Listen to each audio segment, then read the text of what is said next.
Hello followers of Neuro Takeaway, welcome back to the channel. Today we are going to complete the second part of the discussion about the concept of PIRA. PIRA stands for Progression Independent of Relapse Activity in Multiple Sclerosis.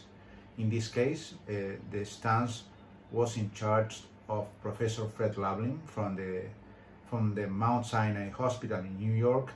He is an expert in the field, and he had to defend the stance in opposition to this term. To kick off, he said that following Socrates, he stressed the importance of the definitions.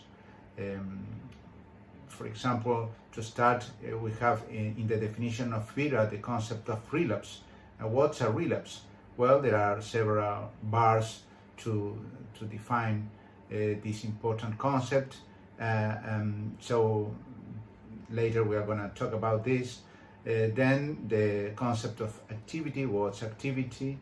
There are several positions again about this concept.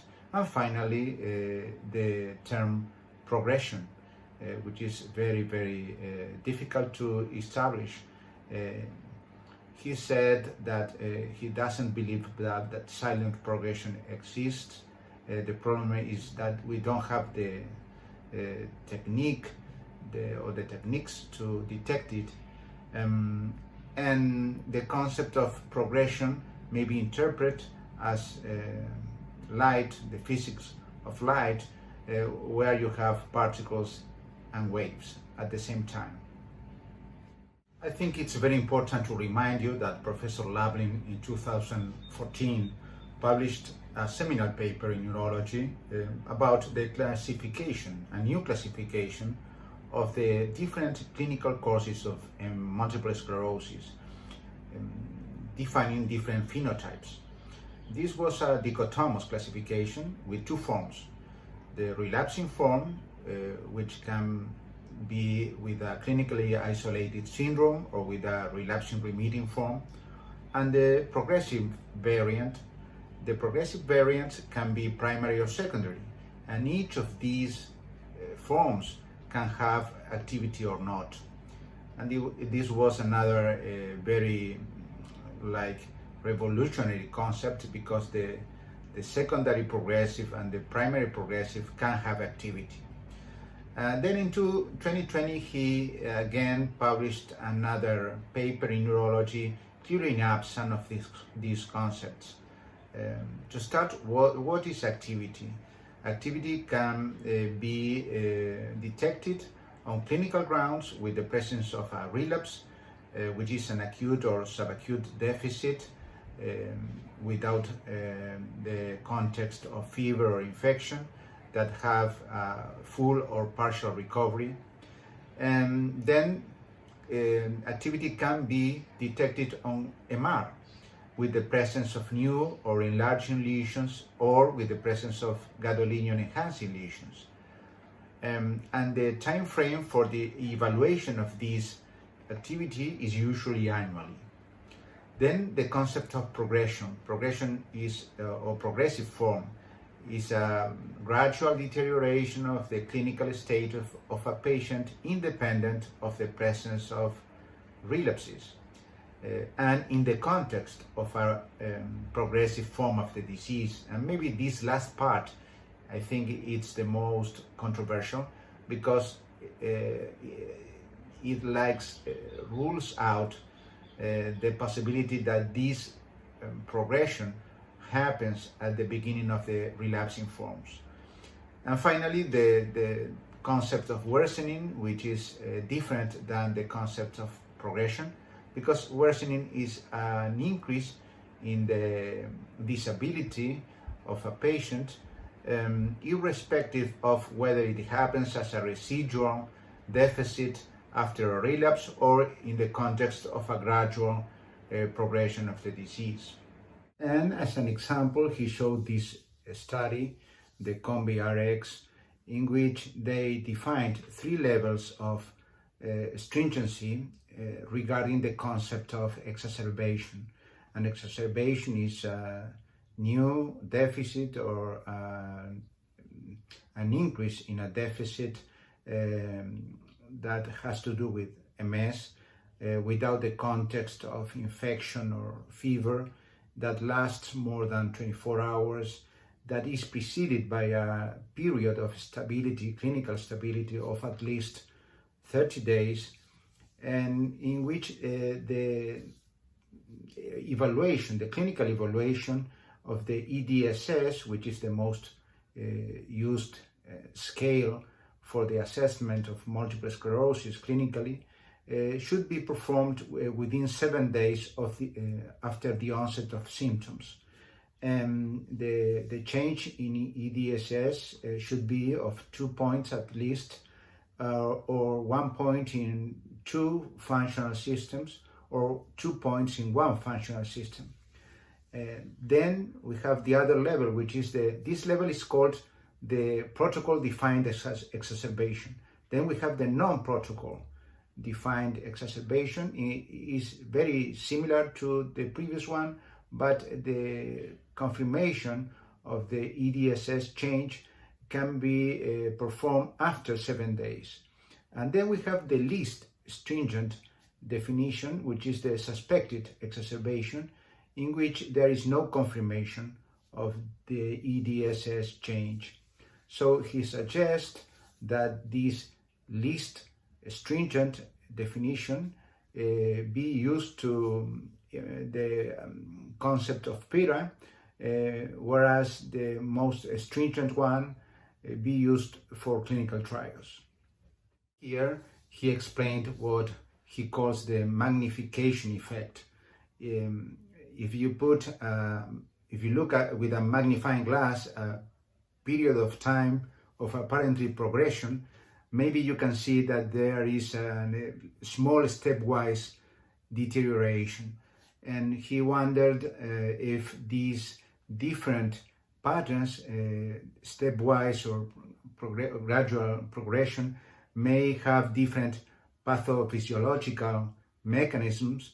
And he concluded that, for example, the stepwise with relapses or micro relapses can be associated with adaptive immunity, with demyelination and inflammation, whereas the gradual progression is related or more related to degeneration, innate immunity, and neural axonal loss. Here, Professor Lablin showed a model proposed by a colleague of him, Professor Stephen Krieger, that works in Mount Sinai Hospital. He compares the disease MS with a pool. In this pool, there are 3 main components. One is the floor, which, as you can see, has a slope, and this means that there are different levels, and topography matters. If you have a lesion at the optic nerve or a spinal cord, it has much more probability to be symptomatic in comparison with a lesion in the cerebral hemispheres, and the cerebellum and brainstem are in the middle. Then you have the bumps, which are the exacerbations. Some of them can emerge above the water level and they are symptomatic, and others, many of them, remain below this level and are asymptomatic. And finally, the third component, which is enormously important, is the water level. The level of water tends to lower with time, and it has to do with the reserve of the brain.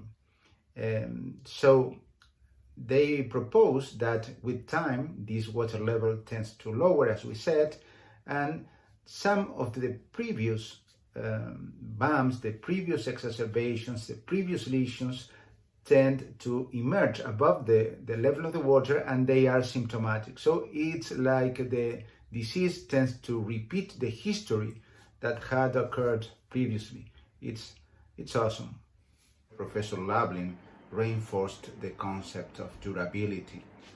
He said that progression should be confirmed after 3 or 6 months, and it should be sustained in time. There is no possibility for progression, for real progression, to go back. And he showed this graph from the COMBI-RX trial, where you can clearly see that the worsening related to relapses tend to improve with time, and this is especially true for the mildest form. So we have to be very, very careful about considering progression without these caveats. Here you can see the possibility of this worsening related to relapses to improve with time, and it may take a long time, so we have to be very careful about this. Well, now Professor Lublin wondered about two important, very important issues. The first one is if every case of MS has progression, and he said that as far as we can detect progression now, no. So there is no silent progression for him.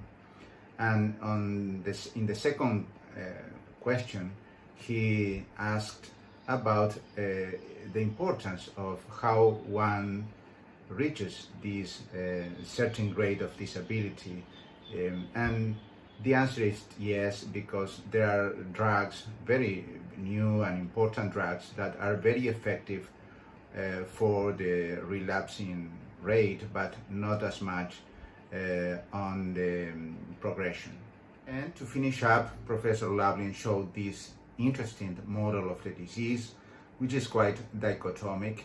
In his view, the disease starts with a radiological isolated syndrome, which can transform into a progressive phase, which can have activity or not, or it can turn into a CIS, a clinically isolated syndrome, which in turn can become relapsing remitting form that has two possibilities of evolution. One is transforming into a secondary progressive form, or it can remain as a relapsing remitting disease, which including has a benign flavor, which is very rare indeed. Well, with this I would like to finish my review of this interesting controversy, and the jury is out and you are the jury, so you have to decide if this concept of PIRA makes sense or not. I see you next week. Bye bye.